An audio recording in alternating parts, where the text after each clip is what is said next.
नमस्कार दोस्तों, स्वागत है आपका हमारे YouTube channel know the things में। दोस्तों, आज मैं आपको ईसरदा डैम साइट लेकर चल रहा हूँ और दिखाने वाला हूँ जब हम डैम का इंस्पेक्शन करते हैं। जो भी वहाँ पर काम चलते रहते हैं उनका इंस्पेक्शन करना पड़ता है, तो किन किन चैलेंजेस का सामना करना पड़ता है और क्या क्या इक्विपमेंट हम यूज़ लेते हैं। तो आइए चलते हैं। दोस्तों, मेरा ये वीडियो उन कर्मठ मज़दूरों को समर्पित है जो दिन रात अपने परिवार से दूर रह के ऐसी साइटों पर काम करते हैं। दोस्तों, ये वीडियो मैं मज़दूर दिवस के दिन बना रहा हूँ और ये वीडियो मेरा उन सभी मज़दूरों को समर्पित है जो ईसरदा डैम साइट पर दिन रात एक किए हुए हैं। उनकी मेहनत का ही फल होगा दोस्तों कि ये डैम एक दिन बनकर तैयार होगा और इसका फ़ायदा आम जन को मिल सकेगा। जैसा कि दोस्तों आपको पता ही है कि बिसलपुर बांध की डाउन स्ट्रीम में ईसरदा बांध का निर्माण कार्य चल रहा है और दौसा और सवाई माधोपुर जिले की पेयजल आवश्यकताओं को ध्यान में रखकर इस बांध का निर्माण कार्य करवाया जा रहा है। जल संसाधन विभाग राजस्थान सरकार द्वारा इस बांध का निर्माण कार्य करवाया जा रहा है।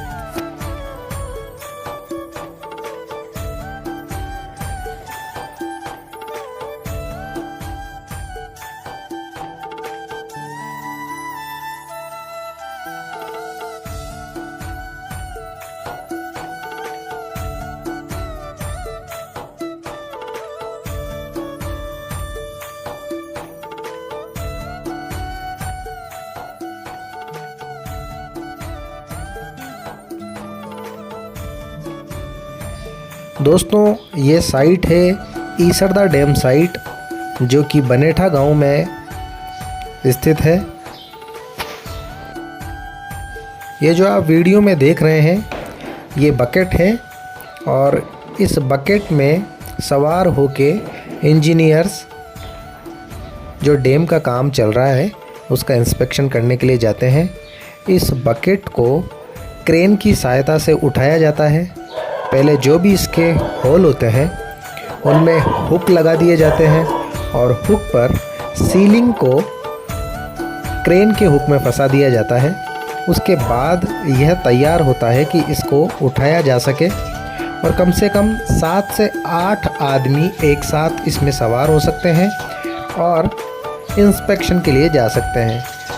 तो दोस्तों, जैसा कि आपको पता है कि जैसे जैसे डैम के पियर्स ऊपर आ जाते हैं तो हाइट बहुत ज़्यादा हो जाती है और मैनुअली सीढ़ी वहाँ पर काम नहीं करती है और बहुत सी जगहें ऐसी हो जाती है जहाँ पर मैनुअली पहुँचा जाना बहुत मुश्किल हो जाता है। जैसे कि वॉकवे ब्रिजेस का काम अगर हमें इंस्पेक्शन करना है तो हम बिना क्रेन की सहायता से वहाँ नहीं पहुँच सकते। तो दोस्तों, जब इस बकेट को क्रेन की सहायता से लिफ्ट किया जा रहा है तो इसमें कम से कम भी 3 व्यक्तियों का योगदान रहता है जो कि क्रेन चला रहा होता है और एक व्यक्ति इंस्ट्रक्शन देता है कि कहीं सरियों में बकेट टच ना हो जाए, इसको लैंड कहाँ कराना है।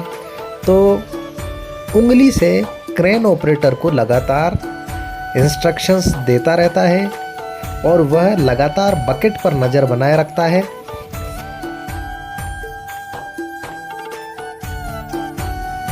ये दोस्तों सामने की तरफ जो आप देख पा रहे हैं जहाँ पर पानी भरा हुआ है, यह कॉफर डैम है जो एक अस्थायी डैम होता है और किसी भी मेजर डैम को बनाने से पहले वहाँ के पानी को रोकने के लिए कॉफर डैम बनाया जाता है ताकि नदी का पानी एक निश्चित लेवल पर रोका जा सके और उसके बाद मेजर डैम का काम शुरू किया जा सके। और धीरे धीरे जैसे भी पियर्स ऊपर आते जाते हैं तो मैकेनिकल पार्ट्स लगना स्टार्ट होते हैं, एम्बेडेड पार्ट लगना स्टार्ट होते हैं।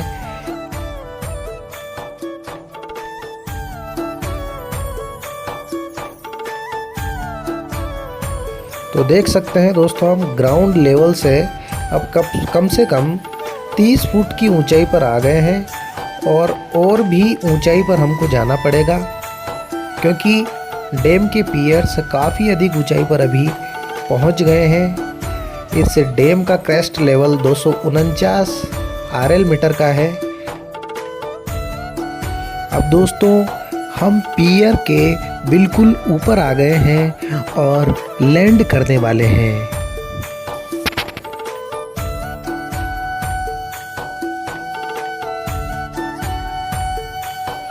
तो दोस्तों वॉकवे ब्रिज की रेलिंग और उसके सही अलाइनमेंट को देखने के लिए अभी हम बकेट से ऊपर चढ़े हैं और वहां पहुंचकर सारी चीज़ों को अच्छी तरह से इंस्पेक्शन करने वाले हैं। इस समय इंजीनियर्स की पूरी टीम हमारे साथ में रहती है और पूरी ही टीम जो भी ड्रॉबैक्स उनको लगते हैं उन्हें अपनी डायरी में नोट करती है और साइट इंजीनियर्स को बताती है, जिससे वो उसमें सुधार कर पाते हैं। तो दोस्तों वीडियो आपको कैसा लगा हमें कमेंट बॉक्स में ज़रूर बताएं। वीडियो अच्छा लगा हो वीडियो को लाइक करें, शेयर करें, चैनल को सब्सक्राइब करना ना भूलें। धन्यवाद।